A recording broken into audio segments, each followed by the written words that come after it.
Thanks for watching our video. My name is Dong Kim. I'm the Director of Application Engineering at New Wave. Today we're introducing Databricks, which is the commercial version of Apache Spark. Using Databricks, we're combating against the opioid epidemic that's happening within this nation. So without further ado, we'll get into the demo. This is the Databricks notebook, which is a collaborative environment on which you can not just have the code, but also you can have the annotations, the comments. You can include a lot of documentation in here. Here, I just cut and pasted a screenshot of newspaper The Hill, which they announced the epidemic of opioid and how the Capitol Hill is working to solve that issue. They just announced CARE 2.0, which is a Comprehensive Addiction and Recovery Act, and they are injecting a lot of money into fighting against opioid crisis.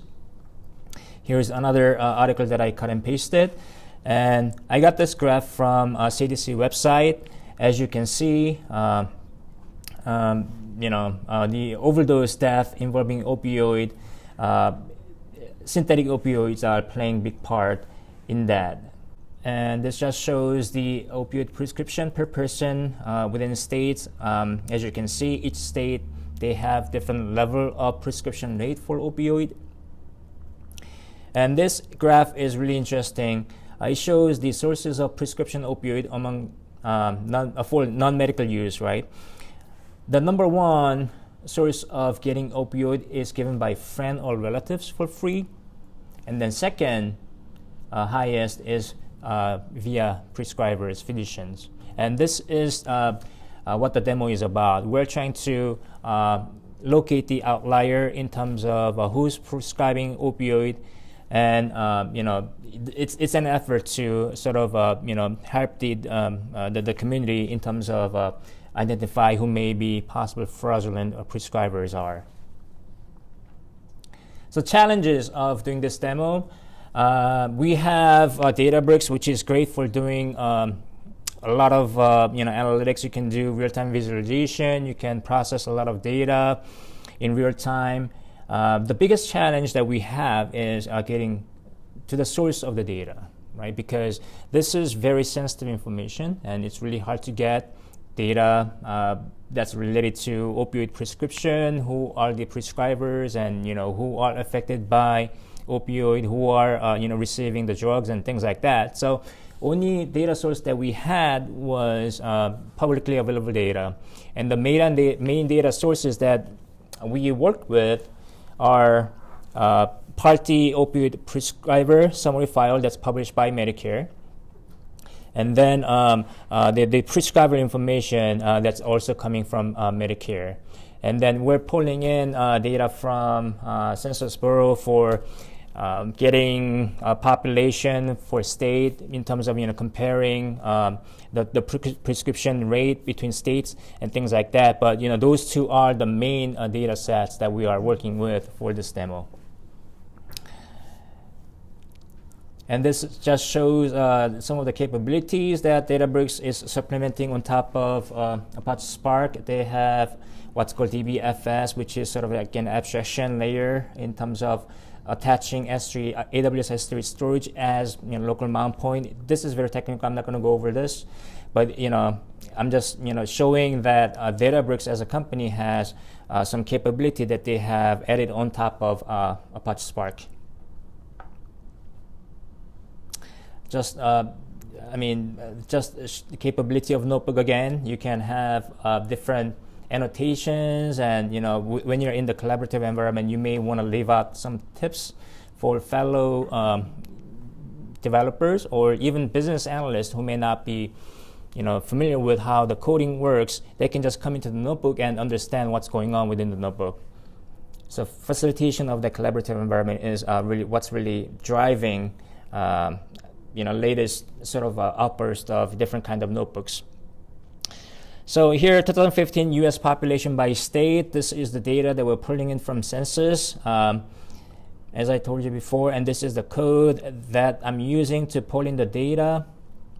And once the data is pulled into Apache Spark, what you can do is, within Apache Spark, you are not really confined to Scala, which is the main programming language for Spark, but you can also do a SQL query. So let's say there is a business analyst who is not really familiar with how Spark or Python work, but if he or she, if the person is familiar with SQL, using SQL, then they can do SQL query into the data set that's pulled into the memory, right?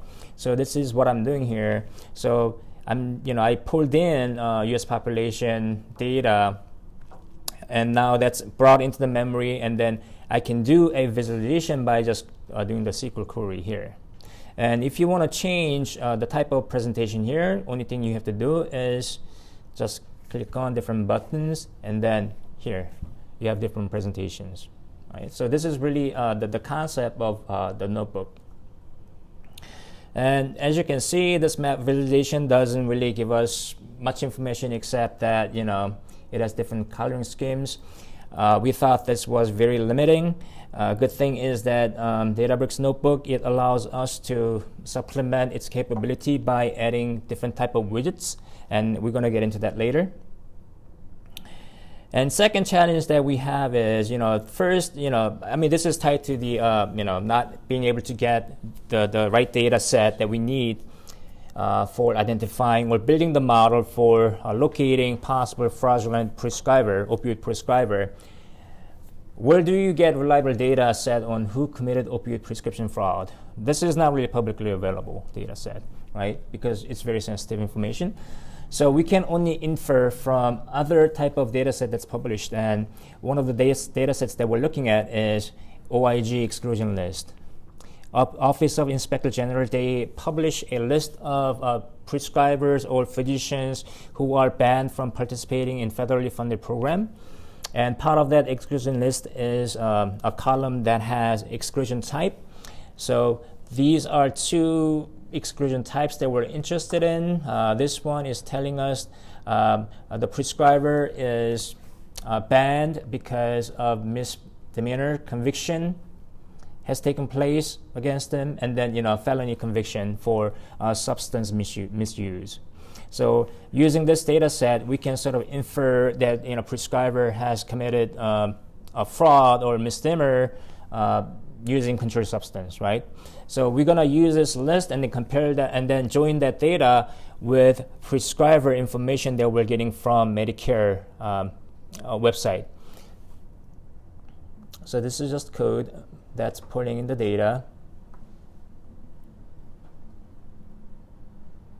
And again, since we have the data brought in, we can do a SQL query against the data, and then this just shows the trend in terms of number of providers getting excluded. And then we can also do a query and then come up with breakdown of which specialty fraudulent prescribers are engaged in. And then when we join the data with population ratio that we brought in from Census Bureau, and also the OIG exclusion list, we can sort of have a breakdown of sort of like a expected number of fraudsters within a state versus actual number of fraudsters within the state. And as you can see, some of the states, they have more fraudster than what's expected in terms of the ratio. Some other states that are doing better. So these are kind of different visualization that you can come up with, and you can do a lot of different analysis, right? I mean, you're not really constrained to this, but once you have the data in memory, you can do the computation really, really quickly, and then be able to show what's in the data. And here I'm pulling in another CDC data that shows opioid deaths in 2015. And this is the visualization. You can have different type of visualization just by clicking on the selection here. As you can see, West Virginia is leading in terms of opioid death ratio, followed by these states here. And this visualization is showing sort of like the ratio of frosters, that's sort of multiplied by the population ratio. And as you can see, West Virginia again is leading in terms of number of frosters in the state. That's more than twice the number of the next state that's coming in here. So we're assuming that the number of frosters within the state is sort of contributing to the epidemic of opioid. As I mentioned to you, the map visualization that comes with Databricks Notebook is limited in its capability, and but it provides us the capability of adding different type of visualizations, and that's exactly what we did for this demo. We are leveraging lift.js, which is an open source sort of like a framework for map visualization. We are ingesting the data that we have in terms of fraudulent prescribers that's already brought in from previous cells, and we are using that information to do visualization, and the outcome of the visualization is here. And as you can see, it has more capability than a previous map visualization that we saw. You can click on any one of these pin drops and have more information shown up. And you can, you are familiar with how a Google Map works. It's same type of user experience, but you can add more information on top of this. And these are the fraudulent prescribers that we have added as pinpoints within the map.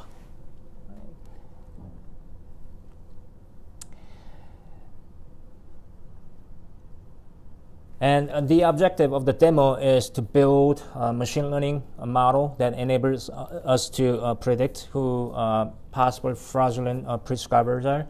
And I'm just having an annotation here showing classical programming versus machine learning.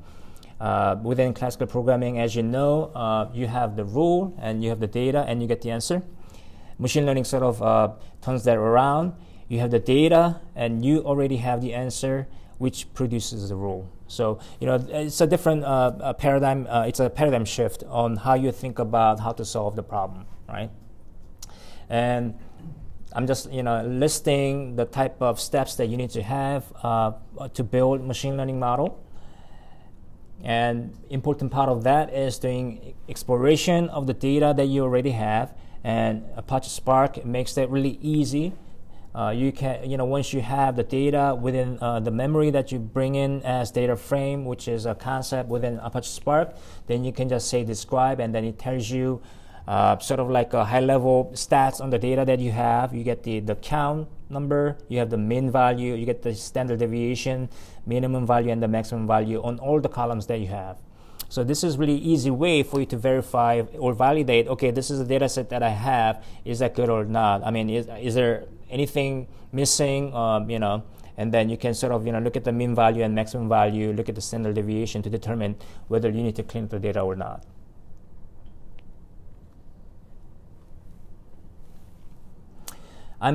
As I mentioned before, I'm bringing in Medicare physician aggregate report. This is used to help me to build attributes on prescribers and physicians, right? So if I have more attributes, that's going to make my data model better. The number of attributes really don't contribute to the positive outcome of the building the data model. But once you have that many choice, and if you choose right attributes that you can bring into the data set, then you can have better result. So this is the reason why I'm bringing in this data set. And as you can see, I'm bringing the data set from 2012 to 2015. 2015 is the latest data that's published by Medicare. And once I brought in each data set, I'm just doing the the combining of the data set to make that into one data set. And as I mentioned to you earlier, this is our main data in terms of opioid prescription.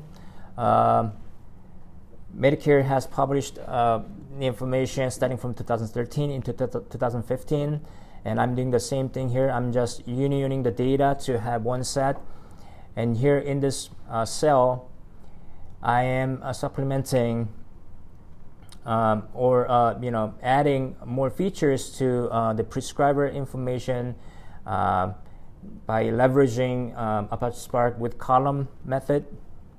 These are very technical, so please stop me and feel free to stop me for more explanation. But I'm just gonna skip over these. And once we have brought in the data set, we can do real sort of like analysis of the data, right? So this is one fact that we sort of we were able to gain from the data set that we just brought in. One provider who's in pain management specialty made 26,449 opioid prescription claims in year 2014, and that's about 61% of his overall prescription claims that he made within that year. The average for pain management is about 57%, right? But I think the sheer number of the prescriptions that he made is sort of putting him as the outlier in this case.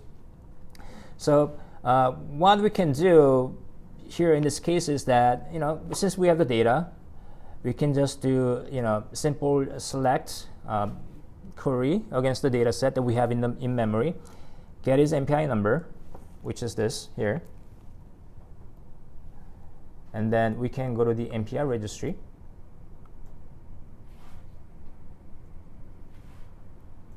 pop in his number, do a search, and then find out who that individual is. And we can take this further by saying, okay, let's do Google search.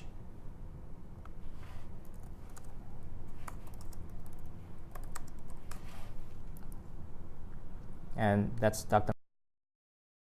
And he has some articles about him. Pain doctor under investigation in Alabama. He's moving to Tennessee. So these are some of the things that we can do once we have data that we can play with, right?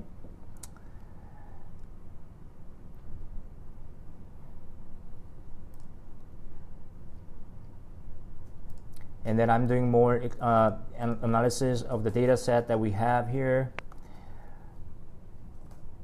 I'm doing I'm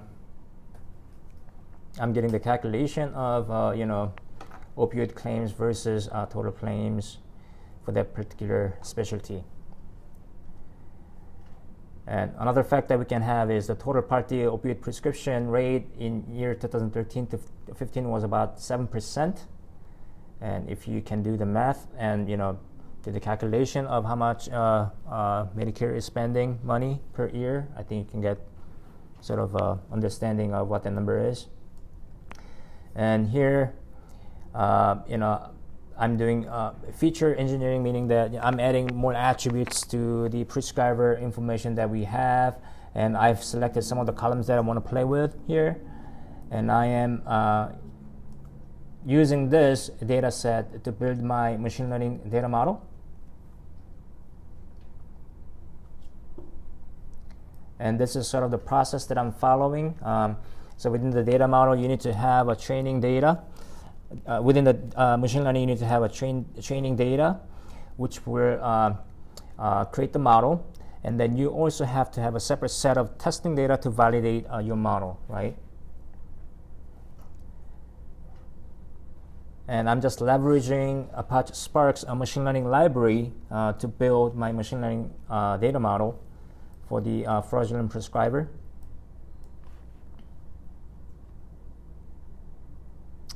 Here I'm checking the data set that I have in terms of the prescriber information that I have.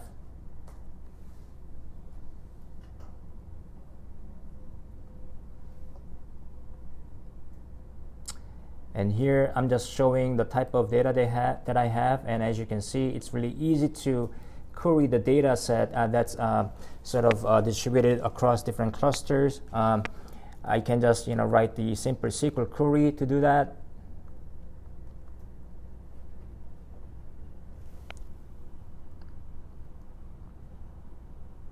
And Apache Spark has a capability for us to do the sampling of the data. As you can see, this is the number of fraudulent prescribers that we have, and then this is the number of non-fraudulent prescribers. And if we try to build a model using this number, it's going to be lopsided. So what Apache Spark provides is a capability to do the sampling and then put them on the same level, and this is what's been done to do that. They're about equal at this point. And as I mentioned before and shown in the graph, I'm dividing the data set that I have into training data and testing data. So it's about 80 to 20% ratio. And this is where building of the machine learning model is taking place. And I am using logistic regression, which is a binary classifier algorithm that's provided by Apache Spark machine learning library. And once I run that, it's got some predictions, and the model that we have is not perfect. As you can see, there are some false positives and false negatives, and so I need to do a little more work to make this better. But I think we have the groundwork done to get this started, right? So that's basically the whole demo that we have on Apache Spark in terms of coming up with a machine learning model for doing opioid prescriber fraud. Thank you again for watching. If you have any question, please follow the link below.